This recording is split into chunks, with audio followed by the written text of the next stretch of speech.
ពេ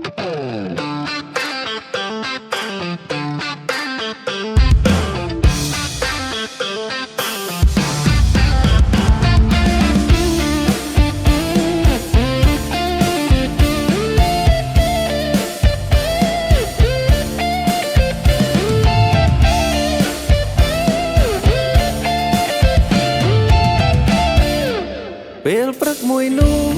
ជឿស្មោះថាខ្ញុំចាក់ផុតទុក្ខាញាក់ឡើងចម្លែកខុសប្លែកពីថ្ងៃធម្មតា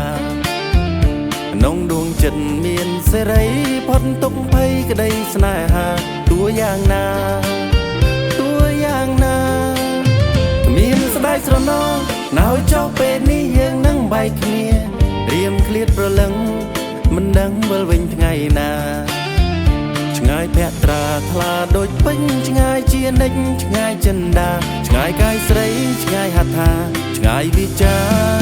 ស្នេហាខ្ញុំតួយ៉ាងណារៀនស្នេហ៍តែក៏និថាតួយ៉ាងណារៀនស្នេហ៍តែក៏និថាតួយ៉ាងណារៀនស្នេហ៍តែក៏និថាតួយ៉ាងណារៀមខំកាត់ចិត្តអត់ងោរៀនស្រែកសង្វេគខ្លោចសាចំណងសំងាត់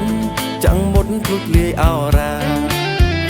ដកខ្លួនថយឲ្យឆ្ងាយស្រីដើម្បីបានសបោចិន្តាតួយ៉ាងណារៀមរស់ទៅសំដៅភពថ្មីឬមួយឋានាអាចជួយឲ្យភ្លេចល្បិចអូនខុសខើអចា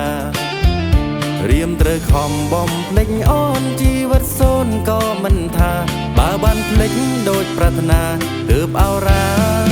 រៀមបានស្បើយតួយ៉ាងណា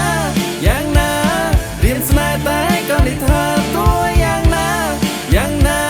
រៀនស្នេហ៍តែក៏និថាតួយ៉ាងណារៀនស្នេហ៍តែក៏និថាតួយ៉ាងណា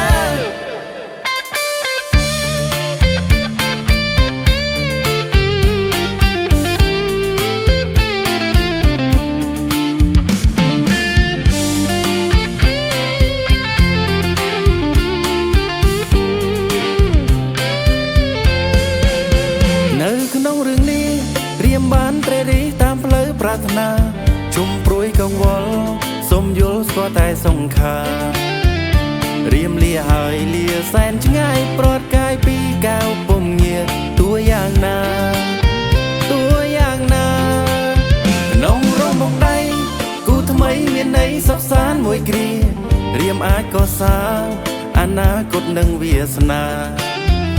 អូនគ្រាន់តែជាស្រមោលនៃអតីតអនុស្សាវរីយ៍ក្តីឈឺចាប់ប្រាប់នរណាទឹកនេត្រាជាសាស័យ